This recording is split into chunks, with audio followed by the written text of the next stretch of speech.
8 ते 10 दिवसापूर्वी या प्लॉटवरती आलो होतो आणि दाते पाटलांनी ह्या प्लॉटला CCC म्हणजे क्लोरमॅट क्लोराईड, त्याचबरोबर डायफिकोनाझोल आणि प्लस प्रोपिकोनाझोल आणि त्याच्यामध्ये CPP अशी 3 औषधांची कॉम्बिनेशन करून या प्लॉटला फवारणी केली होती. तर त्यांचा प्लॉटवर फवारण्याचा मुख्य उद्देश हाच होता की याची शेंडे थांबवणे, ती खालून कुठे होती. मात्र सदर कॉम्बिनेशनमुळे या प्लॉटवरती खूप अशी मोठी स्कॉर्चिंग आली होती आणि मी त्यांना शब्द दिला होता की 8 दिवसात आपण याला चांगल्या प्रकारे ट्रीटमेंट देऊन नवीन शेंडे पण काढू आणि आलेली स्कॉर्चिंग मुळे जे टोमॅटो तुमच्या स्ट्रेसमध्ये गेले आहे तर त्या ट्रेसमधून आपण बाहेर काढू.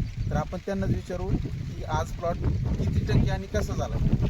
जवळजवळ आज 100% प्लॉट सुधारला.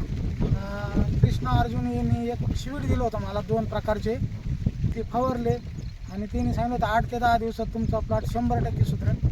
खरोखर 100% सुधारला, चांगल्यापैकी सुधारणा झाली.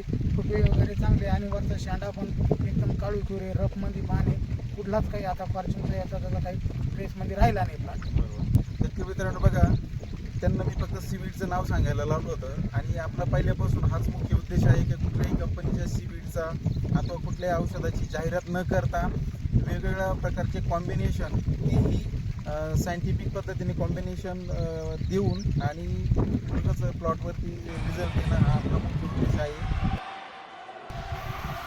आयफोन नाही का